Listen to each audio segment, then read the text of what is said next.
예수님의 제자는 오직 믿음으로 살아야 합니다. 모세의 제자는 율법으로 살지만 예수님을 주로 영접하고 그를 따르는 사람들의 삶의 방식은 믿음이어야 합니다. 믿음이 없이는 하나님을 기쁘시게 할 수가 없습니다. 하나님께서 나를 구원하시려면 내가 믿음이 있어야 합니다. 하나님이 나를 인도하시려면 내가 믿음이 있어야 합니다. 하나님께서 내게 축복하시고 능력을 행하시려면 믿음이 있어야 합니다. 믿음이 없이는 아무것도 할 수가 없습니다. 믿는 자에게는 능치 못할 일이 없기 때문입니다. 믿음이 없이는 세상을 이길 수도 없습니다. 사단을 믿음으로 이기고 세상의 유혹도 믿음으로 이기고 돈도 사람도 오직 우리는 믿음으로 이길 수 있습니다. 그래서 하나님은 우리를 믿음의 사람으로 키우기 위하여 믿음의 연단, 믿음의 훈련, 심지어 그 믿음이 큰 믿음인지 작은 믿음인지 시험도 하십니다. 아브라함은 갈대아 우르에서 그의 아버지 데라와 함께 우상을 만들어 우상을 섬기며 만든 우상으로 먹고 살았습니다. 그러던 중에 하나님이 어느 날 아브라함에게 나타나셔서 내가 하나님이다, 우상을 다 버려라 라고 말씀하신 후에 가나안 땅으로 가서 거기에서 살아라고 하셨습니다. 아브라함은 자기에게 나타난 그 하나님의 말씀을 의지하고 믿음으로 가나안 땅에 들어갔습니다. 그러나 그 믿음은 연약했습니다. 작았습니다. 그래서 하나님은 아브라함의 일생을 끊임없이 믿음을 키우는 일에 훈련받게 하셨습니다. 하나님은 아브라함 나이 70에도 아들을 주실 수 있었지만 100살이 되었어야 아들을 얻게 하신 것은 그의 믿음을 키우기 위한 연단이었습니다. 주님은 아브라함을 믿음으로 키우는 과정 속에 아브라함은 큰 믿음이 되기도 하고 때로는 다시 믿음이 작아지기도 했습니다. 그러한 속에서 하나님은 마지막으로 이 사람의 믿음이 얼마나 자랐을까 살펴보시기 위하여 그의 아들 100세에 낳은 아들을 번제로 바치라고 했습니다. 아브라함은 이 아들을 주저없이 바쳤습니다. 이 아들이 다시 살 줄을 믿고 주님 앞에 번제를 드렸던 것이죠. 하나님은 이 아들을 번제로 드리는 모습을 보시고 하나님께서는 됐다, 이제 그만이라고 하셨습니다. 그러면서 더 이상 믿음의 연단도 믿음의 훈련도 믿음의 테스트도 하지 않으시고 그에게 대적의 문을 얻을 수 있는 큰 축복을 부어주셨습니다. 이처럼 믿음이 있어야 복을 받습니다. 이삭이 100배의 복을 받은 것은 믿음이 있었기 때문입니다. 믿음이 없이는 아무것도 할 수가 없는 것이죠. 오늘 말씀에 기드온이 300명의 군사들만 데리고 13만 명의 미디안 사람을 무찌르는 내용이 나옵니다.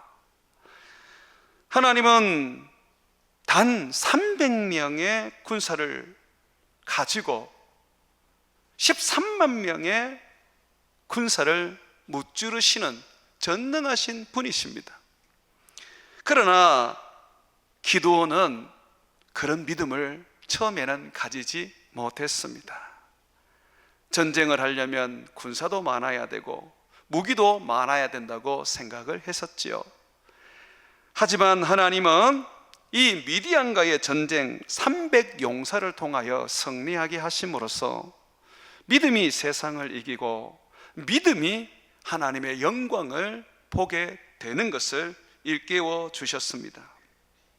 사랑하는 여러분, 주님은 기드온의 300용사를 통하여서 오늘날 우리들에게 무엇이 믿음인지, 큰 믿음은 어떤 기준에서 큰 믿음이고 작은 믿음은 어떤 기준에서 작은 믿음인지 우리에게 말씀해 주고 있습니다.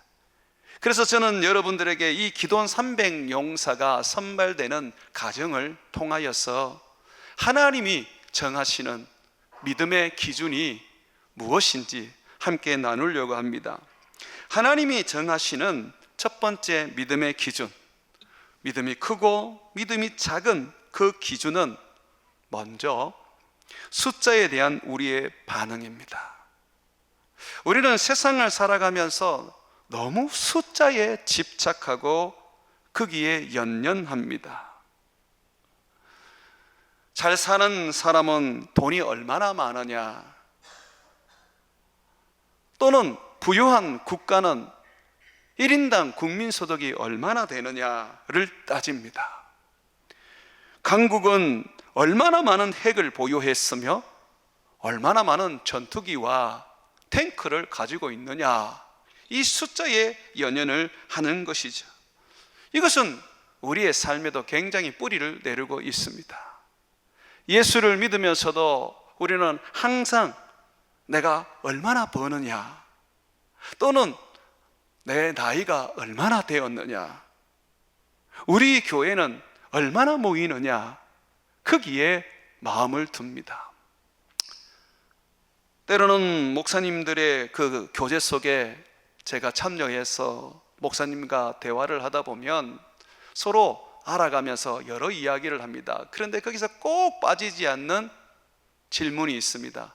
교인이 얼마나 모이세요? 헌금은 얼마나 나옵니까? 선교사를 파송했다면 몇 명이나 파송했습니까? 장로님을 세웠다 그러면 장로님이 몇 분이세요? 늘 숫자에 그냥 마음을 두고 그것이 곧 성공의 기준이고 실력의 능력이라고 여기고 있습니다. 이스라엘 백성들도 마찬가지였어요. 얼마나 많은 사람들이 전쟁에 참여하고 얼마나 많은 사람들이 미디안과 전쟁할 때에 그들이 전투를 했느냐, 그것이 승부의 원인이라고 여겼던 것입니다. 그래서 주님은 기드온에게 먼저 큰 믿음이 되려면 숫자에 대해서 무시하고 내려놓아야 된다는 것을 가르쳐 주셨습니다. 많으면 많을수록 좋다고 믿는 사람들, 그것은 세상적인 하나의 믿음일 뿐입니다. 오직 하나님 한 분, 예수님 한 분이면 된다는 것, 이것을 믿는 사람이 세상을 이기는 믿음을 가지고 있습니다. 여러분들은 어떠세요? 하나님 한 분이면 됩니까? 1년 내내 농사를 지었지만 그 수확이 어떻든 간에 나는 하나님 한 분, 그분이면 만족하십니까? 주님은 수에 관심을 가지기를 원치 않으셨습니다. 그래서 이스라엘 사람들이 미디안과 전쟁을 하기 위해서 약 3만 5천 명이 모였을 때에 주님은 너무 많다라고 하셨습니다. 사실은 많은 게 아닙니다. 미디안 사람들은 거의 13만 5천 명이었습니다. 몇 배로 군사 차이가 나는데도 불구하고 주님은 너무 많다라고 하셨어요. 3만 5천 명이 뭐가 많습니까? 13만 5천에 비하면 적은 수잖아요. 그런데 주님은 많다라고 하셨습니다. 왜 그렇게 말씀하셨을까요? 1절과 2절 말씀을 한번 보십시오. 여룻바알이라 하는 기드온과 그를 따르는 모든 백성이 일찍이 일어나 하롯셈 곁에 진을 쳤고 미디안의 진역은 그들의 북쪽이요 모래산 앞 골짜기에 있었더라. 여호와께서 기드온에게 이르시되 너를 따르는 백성이 너무 많은즉 내가 그들의 손에 미디안 사람을 넘겨주지 아니하리니 이는 이스라엘이 나를 거스려 스스로 자랑하기를 내 손이 나를 구원하였다 할까 함이니라고 하셨습니다. 숫자가 많고 돈이 많고 또는 어떤 재산이 많게 되면 우리는 하나님을 의지하지 않습니다. 계시록에 나오는 라오디아 교회는 뜨겁지도 않고 차지도 않았습니다. 그들은 하나님을 의지하거나 붙잡지를 않았습니다. 왜 그랬습니까? 부자라서 그렇지요. 부자가 천국에 들어가는 것이 얼마나 어려운지, 낙타가 바늘구멍을 통과하는 것보다 더 어렵다고 말씀하셨습니다. 뭔가 내가 결핍이 있어야, 내가 뭔가 부족함이 있어야, 내가 가난함이 있어야 우리는 주님을 붙잡는 믿음을 가지게 됩니다. 많으면 더 좋은 믿음, 많으면 더 큰 믿음이 될 것이라는 우리의 생각은 잘못된 생각이라는 것이죠. 적지만은 아무런 크기에 개의치 아니하고 오직 하나님 한 분만을 바라보고 오직 하나님 한 분만을 의지하는 그 삶이야말로 진정한 믿음의 모습인 것입니다. 삼손은 사사 중에 독고다이로 오직 자기 혼자서 이스라엘 백성을 구원했습니다. 모든 사사들이 이스라엘 백성들을 거닐며 외세를 물리친 반면에 삼손은 혼자서 블레셋 사람들과 전쟁하며 그들을 물리쳤습니다. 그는 죽기 전에 마지막으로 혼자서 수만 명을 다 죽이기도 했습니다. 보십시오. 하나님은 한 사람으로도 가능합니다. 왜냐하면 우리 하나님은 전능자이시거든요. 사람을 만든 이가 누구며 세상을 만든 이가 누굽니까? 죽은 자를 살리는 이가 누구며 없는 것을 있게 하시는 자가 누굽니까? 병든 자를 고치시는 이가 누구며 가난한 자를 부하게 만드는 이가 누구십니까? 우리가 믿는 전능하신 하나님 여호와이지 않습니까? 우리가 그분 한 분만이면 된다는 믿음을 가져야 합니다. 그럴 때 우리는 수에서 자유로워질 수 있습니다.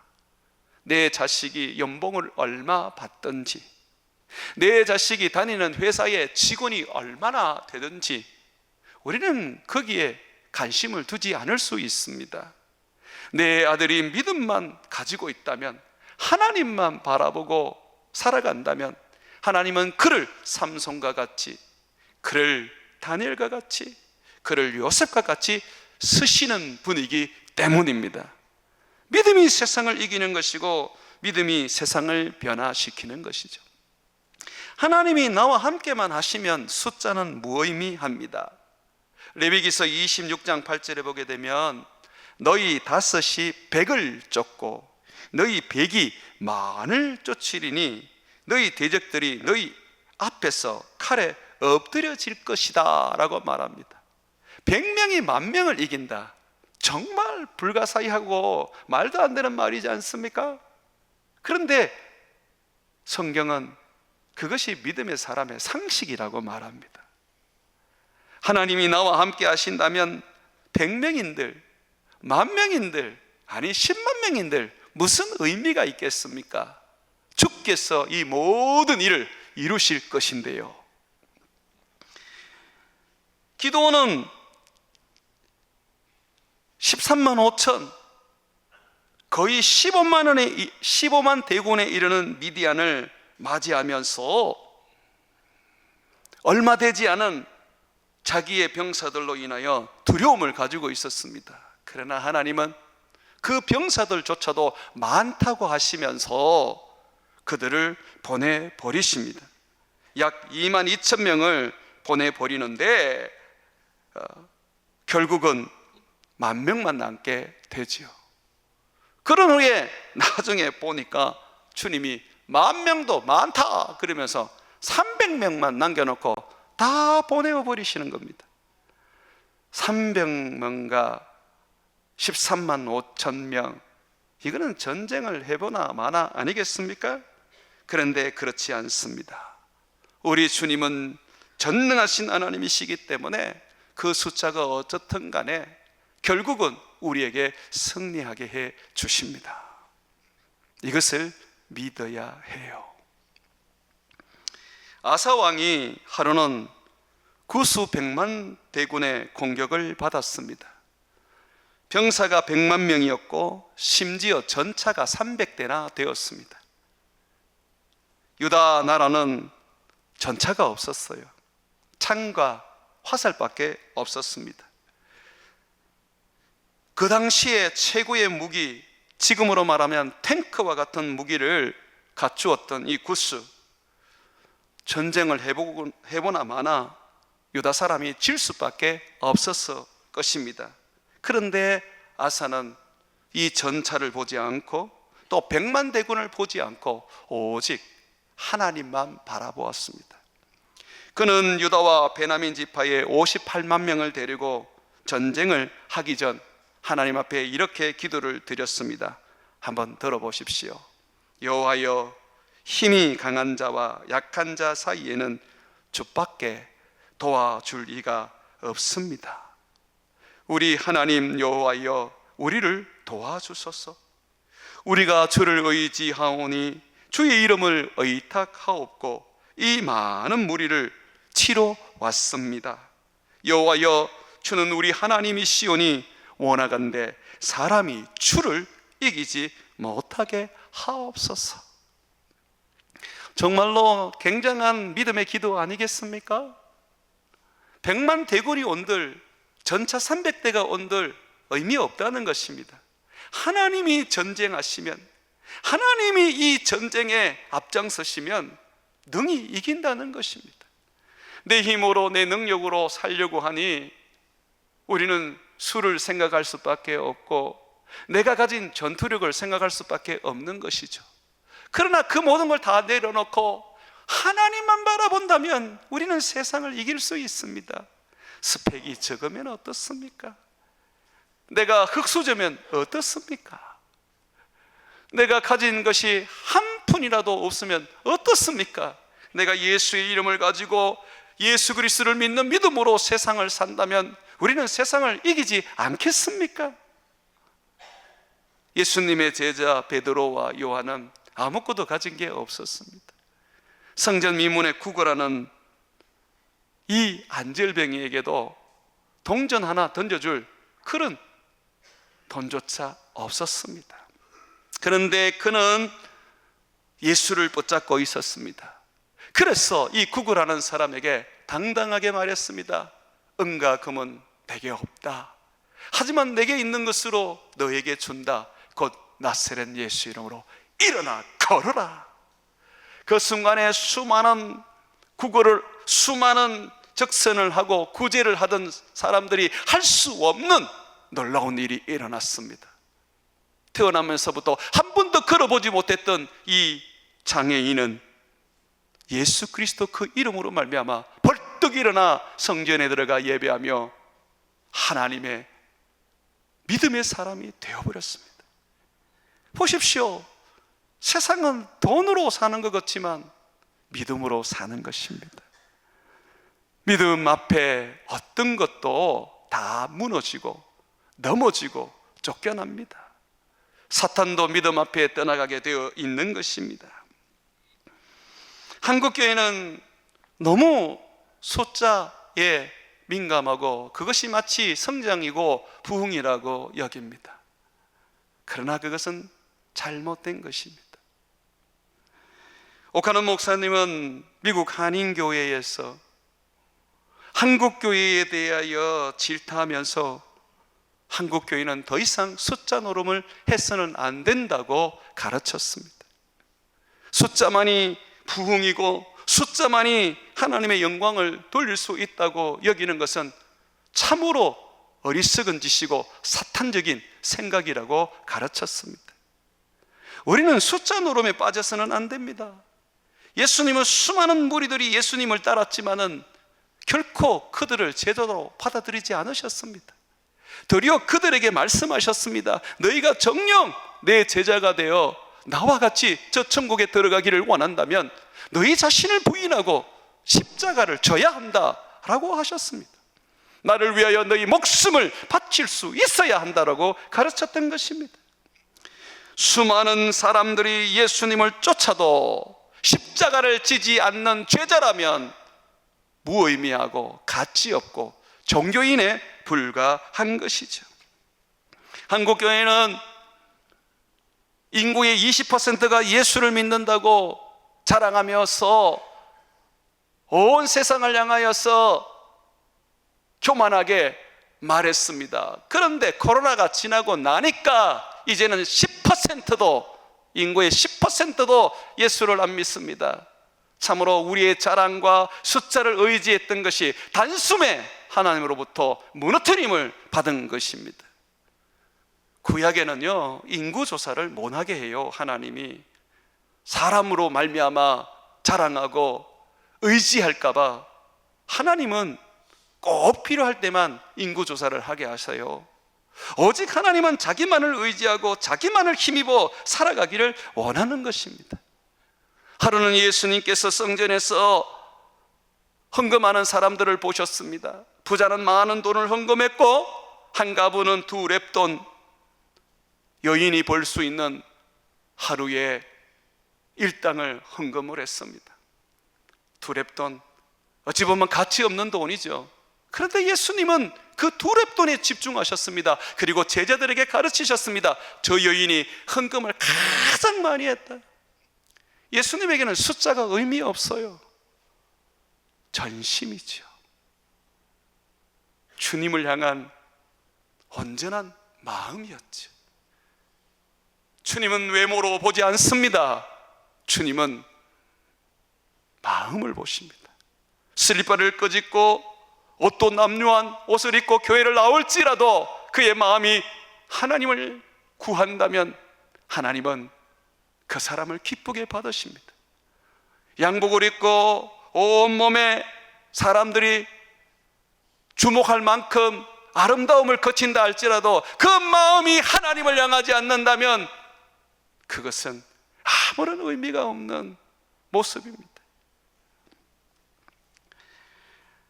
그러므로 믿음의 사람이 되려면 숫자에서 좀 벗어나십시오. 숫자가 아닙니다. 하나님입니다.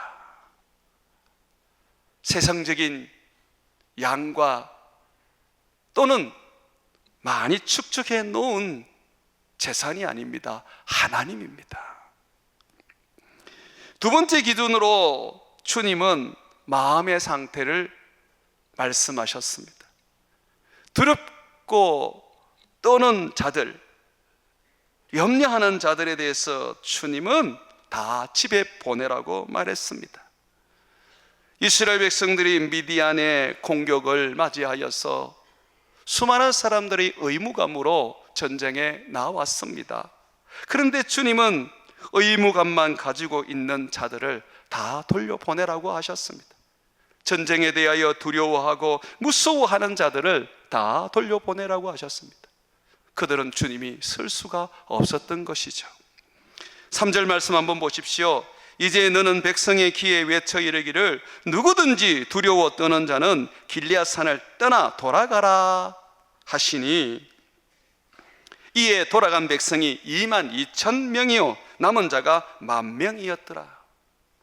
주님은 어떤 일이든지 두려워하고 걱정하고 무서워하는 자들을 원하지 않습니다. 그들은 믿음의 역사를 일으킬 수도 없고 믿음의 삶을 살 수도 없기 때문입니다. 믿음이 있어야 하나님께서 일을 하시는데, 믿음이 있어야 하나님이 그를 사용하시는데, 믿음이 있어야 하나님이 축복하시는데 믿음이 없기 때문에 하나님은 그들을 쓸 수가 없었던 것이죠. 고향의 모든 믿음의 사람들을 보십시오. 다 믿음으로 살지 않습니까? 믿음이 없는 자는 하나님을 기쁘시게 할 수가 없는 것입니다. 믿음은 하나님이 어떤 분임을 알고 그 아는 것을 확신하는 것입니다. 하나님이 전능자라는 것을 아는 사람은 하나님의 전능하심을 확신하는 거고, 하나님이 부활하신 것을 믿는다면 우리는 그 부활에 대하여 확신하는 것이고, 세상을 심판하러 다시 세상에 재림할 것을 아는 사람은 재림을 기다리고 그 재림을 확신하는 것입니다. 많은 사람들이 하나님에 대해서 알지만 확신하지 못해요. 그러니 두려워하고 무서워하고 염려하는 것입니다. 아들도 아끼지 아니하고 우리에게 십자가에 내어주신 하나님이 어찌 그 아들과 함께 모든 것을 우리에게 주시지 않겠습니까? 왜 의심하고 왜 두려워하고 왜 무서워합니까? 예수님께서 우리를 위하여 이 땅에 오셔서 채찍에 맞으시고 십자가에 못 박혀 죽으셨습니다. 그는 쉬지 않고 지금도 하나님 우편에 앉아서 우리를 위하여 기도하십니다. 이렇게 우리에게 보혜사이신 예수님, 대제사장이신 예수님, 나를 지키시고 보호하시는 예수님이 계시는데 왜 우리가 두려워하고 염려해야 됩니까? 두려움이 찾아올 수 있습니다. 그건 문제가 전혀 되지 않아요. 그러나 그 두려움을 이겨내는 것이 믿음입니다. 두려움은 사단을 통해서도 오게 됩니다. 그러면 고통스러워서 나중에는 자살까지 생각도 하게 됩니다. 그럼 어떻게 해요? 믿음으로 두려움을 극복하고 믿음으로 사탄을 이겨내야죠. 이스라엘 백성들은 하나님을 믿는다고 하면서도 늘 두려움 속에 살았습니다. 그래서 하나님은 이스라엘 백성들에게 이렇게 말씀하셨습니다. 이사야서 41장 10절과 11절입니다. 두려워하지 말라, 내가 너와 함께 함이라. 놀라지 말라, 나는 너의 하나님 됨이라. 내가 너를 굳세게 하리라. 참으로 너를 도와주리라. 참으로 의로운 손으로 너를 붙들리라. 보라, 너에게 노하던 자들이 수치와 욕을 당할 것이요 너와 다투는 자들이 아무것도 아닌 것 같이 될 것이며 멸망할 것이라. 주님은 우리에게 분명히 말씀하고 있습니다. 두려워하지 말아라, 내가 너와 함께 함이다. 놀라지 말아라, 내가 너의 하나님 됨이라. 내가 너를 굳세게 할 것이다. 내가 너를 도와주리라. 참으로 나의 어려운 손으로 너를 붙들리라고 하셨습니다. 그러면 우리가 이것을 듣고 안다면 확신해야죠. 믿어야죠.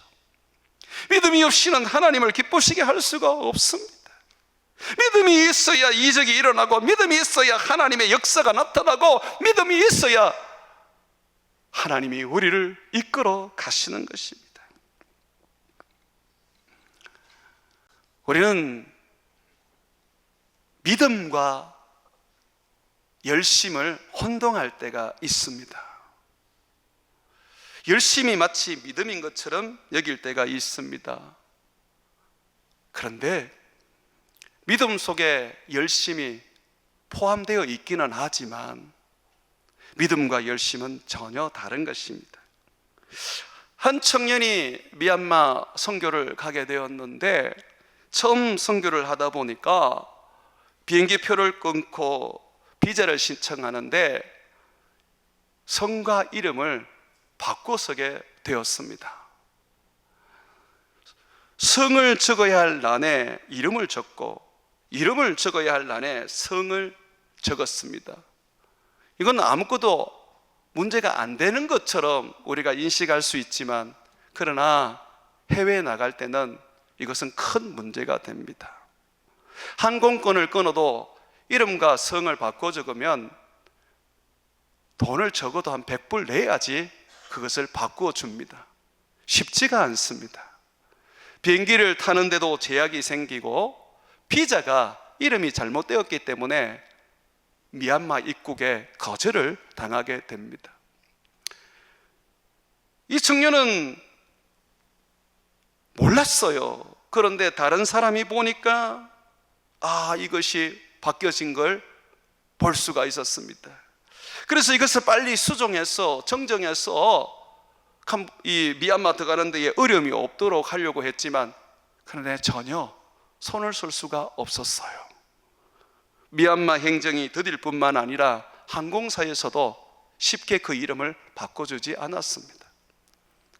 그러면 미얀마를 가야 될까요? 말아야 될까요? 저는 그 청년에게 가라고 말했습니다. 일단 부딪혀 봐라. 공항까지 가봐라. 도저히 안 되면 그때 내려오면 되지. 주를 위하여 살겠다는 사람이, 주를 위해서 선교하겠다는 사람이 믿음으로 행해봐라. 이 친구는 그 말을 듣고 인천공항에 가서 수속을 밟았습니다. 그런데 공항 관계자가 사정을 듣고 바꿔주는 겁니다. 그래서 바뀌어진 티켓을 가지고 태국을 경유해서 미얀마 양곤까지 갈 수가 있었습니다. 미얀마 들어갈 때도 비자가 이름이 바뀌어 있었지만, 그런데 이상하게도 누구 하나 제지하지 않고 도장을 찍어주면서 들어가게 해 주었던 거죠. 하나님께서 그에게 길을 열어준 것입니다. 그런데 이 청년이 저녁이 되니까 갑자기 걱정과 두려움이 몰려온 거예요. 내가 지금까지는 국제선을 탔기 때문에 국제적인 이 여객기라서 영어가 통했는데, 이제 미얀마 국내선을 타고 양곤에서 해우까지 가야 되는데 영어가 안 통할 텐데, 이 이름이 바뀐 것 때문에 내가 비행기를 못하면 어떡하지? 라는 생각이 든 거예요. 밤새도록 그 생각에 잠을 이루지 못하고 두려워하고 염려했던 겁니다. 그래서 저한테 문자를 보내서, 목사님, 양곤에서 해우까지 가는 버스가 있나요? 갑자기 그런 질문을 던지기에, 비행기 타고 가잖아, 왜? 그렇게 물었어요. 그렇게 대답을 했어요. 그랬더니 하는 말이, 목사님, 제가 내일 비행기 못 탈 수도 있잖아요. 국내 여객기라서 사람들이, 저도 영어 잘 못하는데 내 말 못 알아먹을 수도 있잖아요. 근데 저는 해우로 가야 되겠어요. 거유나 공동체로 가야 되겠어요. 그래서 목사님, 버스라도 타고 가려고요, 그러더라고요. 그래서 내가 버스를 타고 가면 11시간 걸리고 반군이 점령하는 지역을 거쳐야 되기 때문에 네 신변에 위험이 온다, 절대 버스는 안 된다 라고 했습니다. 그랬더니, 그러면 목사님 저는 어떻게 해요? 라고 하더라고요. 그래서 내가 물었습니다. 너 인천에서 양곤까지 오는데 어려움이 있었냐? 아니요. 너 이름 바뀌었다고 해서, 순서가 바뀌었다고 해서 어려움을 겪었냐? 아니요. 그래, 하나님이 너와 함께 하신 게 아니냐? 그러면 앞으로도 하나님이 너와 함께 하실 것이다.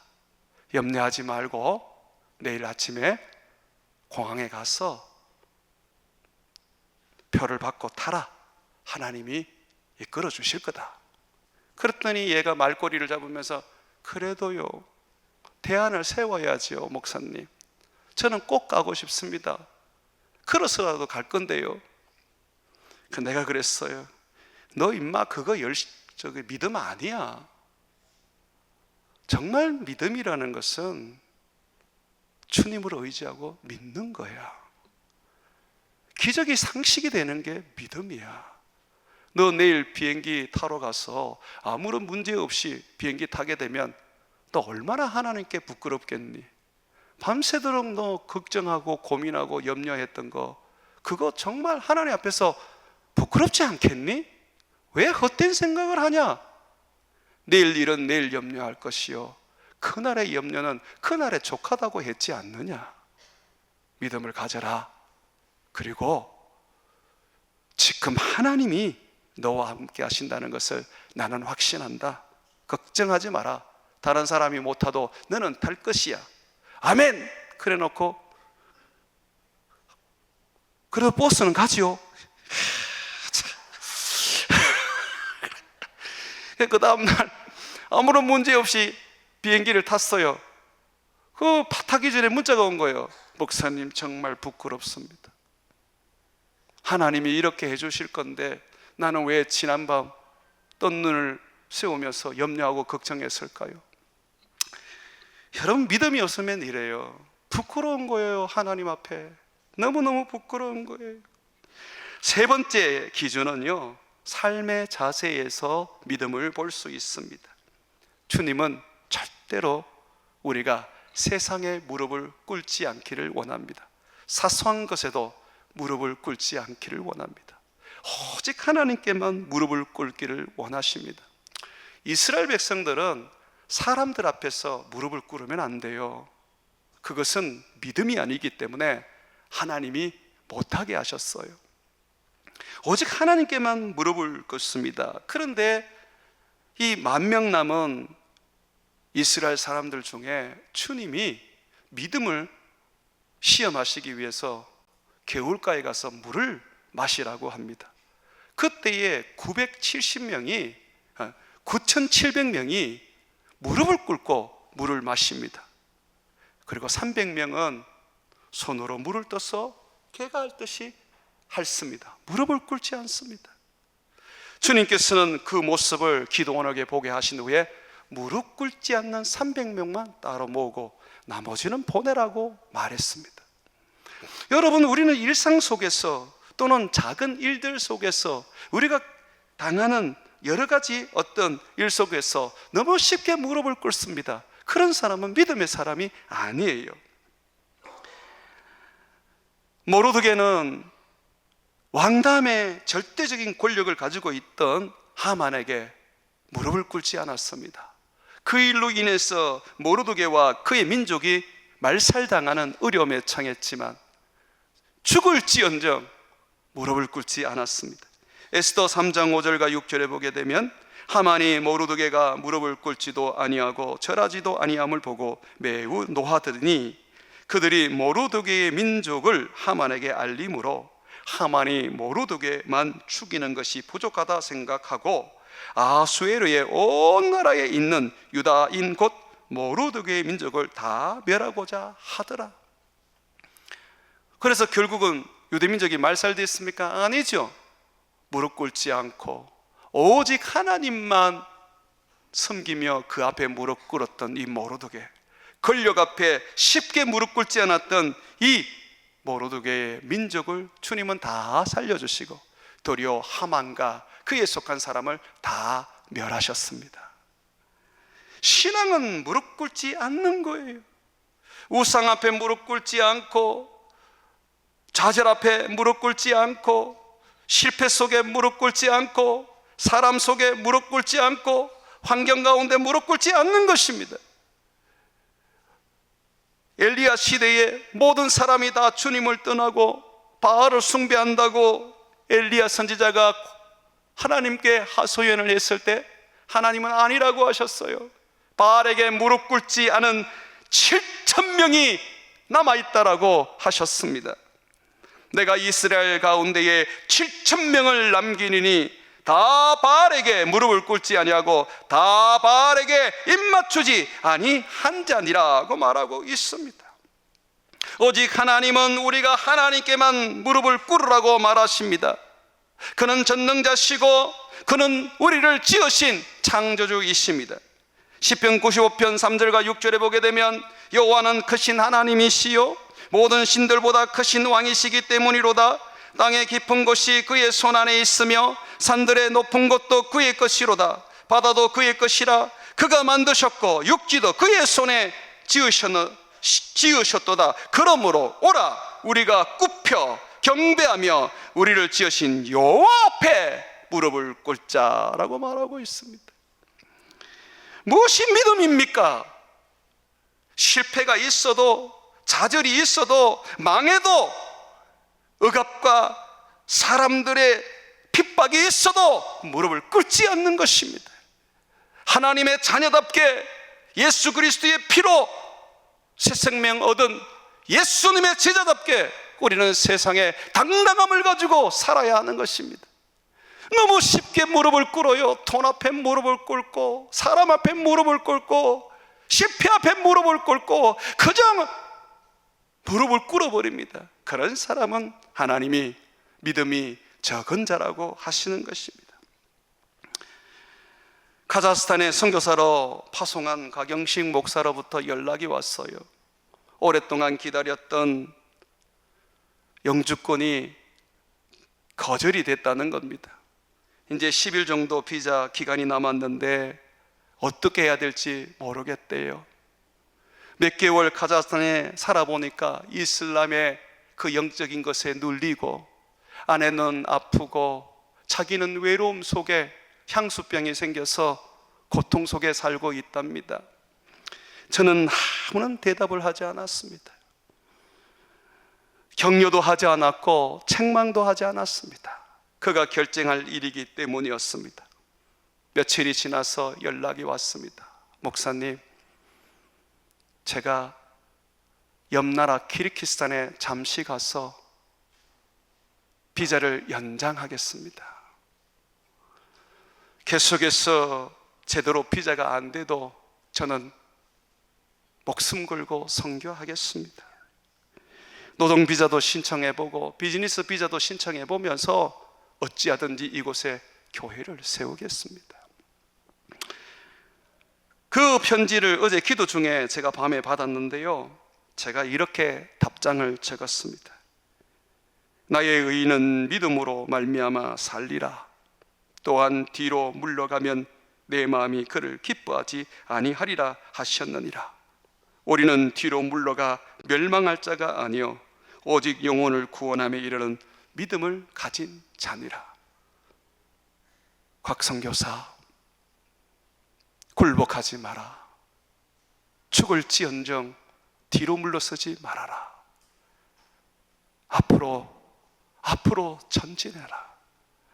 신분도 제대로 되지 않고 외로움과 질병 속에 괴로울지라도 우리는 굴복하지 않고 무릎 꿇지 않고 앞으로 가야 한다 라고 하면서 제가 찬양 하나를 같이 보냈어요. 비바람이 앞길을 막아도 나는 가리, 나는 주의 길을 가리. 눈보라가 앞길을 가려도 나는 가리, 나는 주의 길을 가리 하는 글을 보냈습니다. 이 찬양을 보냈습니다. 그러면서 제가 비바람이 앞길을 가려도 하는 그 찬양을 틀어놓고 곽 목사를 두고 기도하는데 그렇게 눈물이 나더라고요. 처음에는 고마워서 눈물이 났습니다.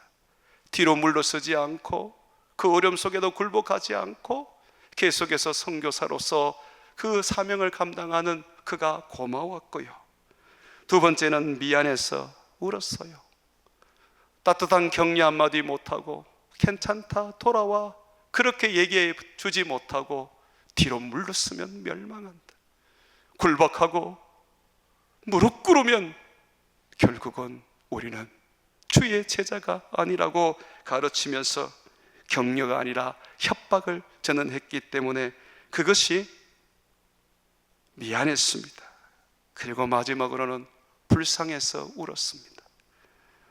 나이 50 넘어서 선교사로 가서 그 힘겨운 곳에서 은혜를 배우고 외로움에 몸부림치고 가족은 몸이 아픈 그런 상황을 뛰어넘어야 하는 그가 불쌍했고 그 길이 주의 길을 걸어가는 우리의 길이었기 때문에 동병상련을 느끼면서 불쌍함을 가지고 기도했습니다.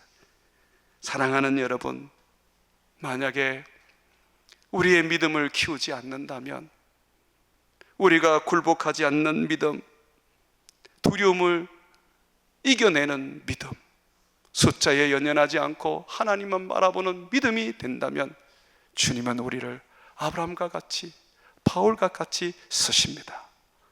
우리 강 목사는 지금 그 자리에 있는 것입니다. 여러분들도 마찬가지입니다. 뒤로 물러서지 마십시오. 굴복하지 마십시오. 오직 주님 앞에만 무릎을 꿇고 믿음으로 달려가는 저와 여러분 되시기를 주의 이름으로 축원을 드립니다.